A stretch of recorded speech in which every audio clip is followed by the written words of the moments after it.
Right now on CBS 12 News this morning at 6, the governor is signing a new bill to protect our kids in school after the Texas mass shooting. Ahead, we'll tell you the changes our children will see in the next school year. Plus, some Palm Beach County homeowners are now worried they won't have a roof over their heads in the coming months. Why they're accusing their Homeowners Association president of taking advantage of them financially.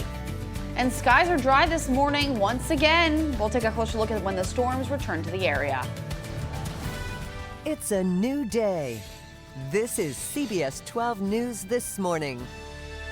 Well, thank you for starting your Wednesday with us. I'm Matt Lincoln. And I'm Sam Kerrigan. It's going to be another hot and humid day out there. Let's get right over to Lauren with a check on our forecast. That's right, it sure is. Now, skies are dry for us this morning, so that's some good news. It's humid, though, so we are nice and muggy at the surface, but we've got another round of storms that'll likely pop up for us a little bit later on today. Clean sweep out there on radar, though. There's not much going on aside from the storms that we're going to deal with, essentially each afternoon this week.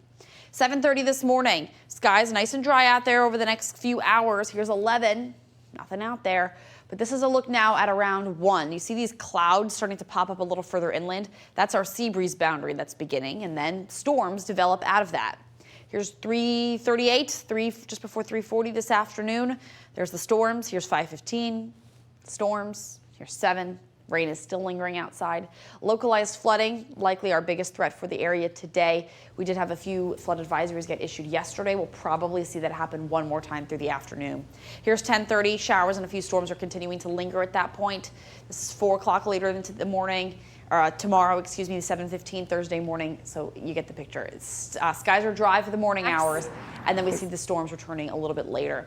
Temperatures are warming up for us. We're near 86 degrees in West Palm Beach by around 1. And again, those thunderstorms are going to be moving through the area as we head through the afternoon. Winds relatively calm between about 5 and 10 miles per hour. They will get a little gusty at times, though, within some of the stronger storms that develop. Matt, Sam. Thank you, Lauren. 6:01 right now. Let's get a check on our roads. West Palm Beach to Port St. Lucie. We are looking good here on I-95. That is a 39-minute drive for you right now. And our traffic tracker is heading north on I-95 in West Palm Beach. You can see we are running smoothly in both directions. Well, school is out for the summer, but school safety has been top of parents' minds since the deadly Texas school shooting 2 weeks ago. This morning, Governor DeSantis has signed a new bill that would increase safety measures to make sure that our students are safer. And CBS 12's Kara Duffy's joining us live from the Palm Beach County District headquarters. You know, Kara, back after Parkland, there were a lot of measures made to try to keep our schools safer, and this bill is adding to that. What can you tell us?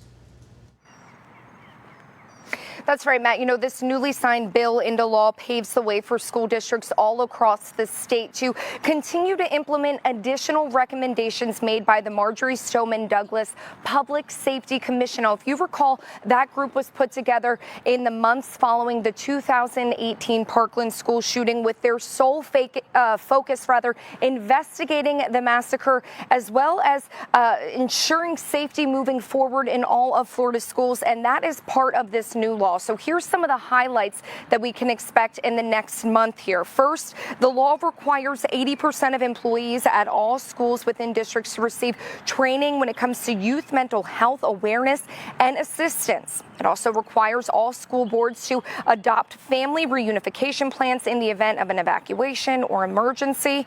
It requires all school safety officers to complete crisis intervention and training when it comes to responding and de-escalating any incident on school campuses. Finally, it requires law enforcement officers to be present and involved in active assailant emergency drills. Now, these are just a few aspects included in the newly signed bill, which will now be a law and takes effect starting July 1st, so just a few weeks out. And of course, we can expect these changes to be brought to life when the new school year starts this fall. Sam, Matt.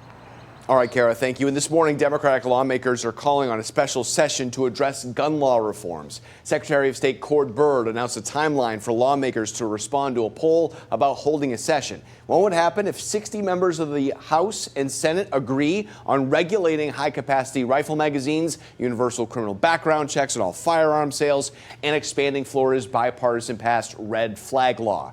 Lawmakers have until Friday to weigh in on the proposal. It's 6:04 and we are just hours away from a hearing on gun violence at the nation's capital. The House Oversight Committee will hear from 9 witnesses. One of those is a young survivor of the Texas school shooting. Her name is Mia Cerrillo, and she's a fourth grader from Robb Elementary School who smeared her classmates' blood on herself to appear dead. The House is scheduled to vote this week on a gun safety proposal that includes expanding background checks and raising the minimum purchasing age for semi-automatic weapons from 18 to 21. A bipartisan group of senators also expects to have a deal on a gun bill by the end of the week.